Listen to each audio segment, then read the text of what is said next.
Okay, now we're going to get beyond the empirical rule, which would only allow us to compute probabilities in the normal distribution when we were exactly 1, 2, or 3 standard deviations from the mean.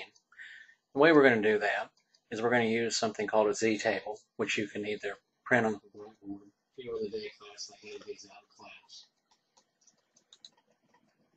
Anyway, we're going to start with a couple of slides where we just say we have a z-value, and we're going to look up a probability in the table. Remember, a z-value is just the number of standard deviations away from the mean.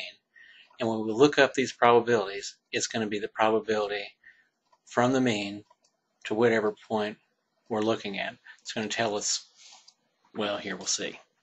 In this case, we have a z of 1.78. That means we're 1.78 standard deviations above the mean, since it's a positive value. But to get the probability from the mean to this point, which is 1.78 standard deviations away from the mean, or above the mean in this case, go down to 1.7 on the left-hand side of the table, then go over to 0.08 in the top row, which is just the hundredths place. Find the intersection, you should see 0.4625. So that means that between the mean and a point, which is 1.78 standard deviations above the mean, you would have a proportion of 0.4625 of the values. It's the same as 46.25% of the data. So now we'll look at when we have z is equal to 2.13. So we go down the left to 2.1 over to 0.03. And so now what we're saying is that between the mean and a value that's 2.13 standard deviations above the mean, we would include about 48.34% of the data. Of course, if z had been minus 2.13, we'd still get the same probability, but now our interpretation would be that we have 48.34% of the data between the mean and a value that's 2.13 standard deviations below the mean. So for example 1, we're going to start with a normal population with a population mean of 4.78 and a population standard deviation of 1.14, and we're going to ask what proportion of values are above 7. You can see I have my graph labeled with a mean and a standard deviation. I've shaded in the area that's above 7. So the first thing I'm going to do is compute z, the number of standard deviations away from the mean. So I'm just taking x minus the mean over the standard deviation. So 7 is 1.95 standard deviations above the mean. So if you look that up on the table, you should find 0.4744.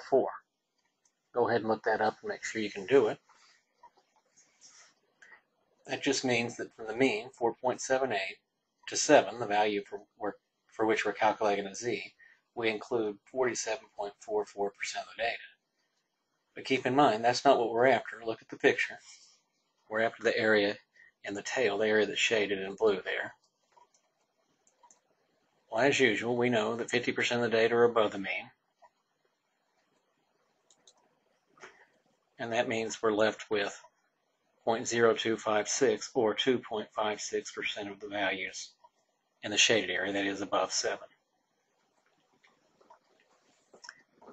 So hopefully you can see that we're using the same rules as we did with the empirical rule. The only difference is now that instead of being exactly 1, 2, or 3 standard deviations away from the mean, we can be any fractional distance from the mean. We can be 1 point, in this case, 95 standard deviations from the mean.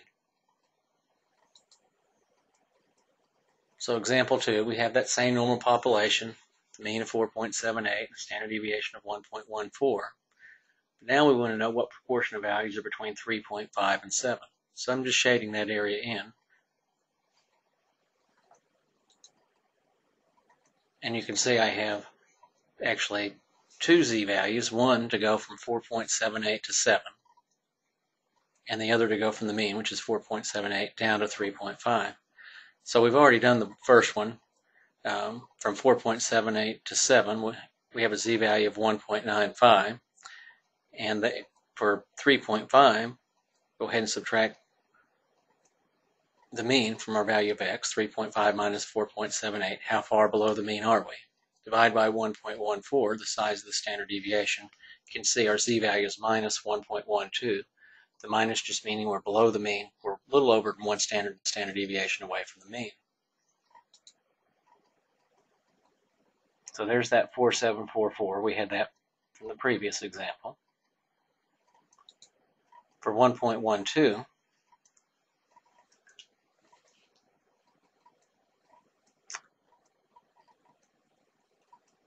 we have an area or probability of 0.3686. So to get that total probability we have shaded, we're just going to add those together. 3686 plus 4744, and we get 0.8430, which is the same as 84.3% of the data. That's how the proportion of values that lie between 3.5 and 7.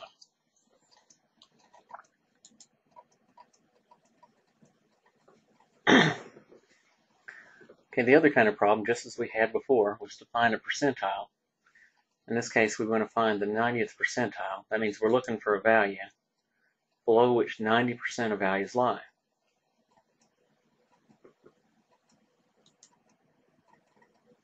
Well, we know that 50% of those values, or 50% of that 90%, are below the mean. So that leaves 40% of values between the mean of 4.78 and whatever value of x is associated with the 90th percentile.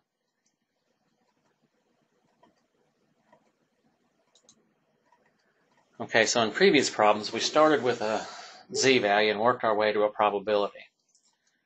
Well, in percentile problems, we start with a probability. In this case, the 0.4, remember the 0.9 minus the 0.5. And then we locate in the center of our table a probability that's as close to 0.4 as possible. And you can see I've highlighted 0.3997. That's the value that's as close to 0.4 as we can get. Now we're going to work our way out to a z-value.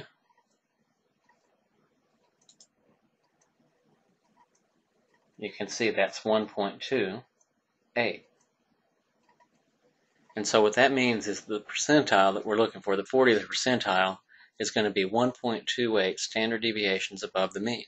So if you know the mean and the standard deviation, just go 1.28 standard deviations above the mean. Again, we had that z is equal to 1.28. So we know that x is 1.28 standard deviations above the mean. So we just take the mean and add 1.28 standard deviations to get 6.24.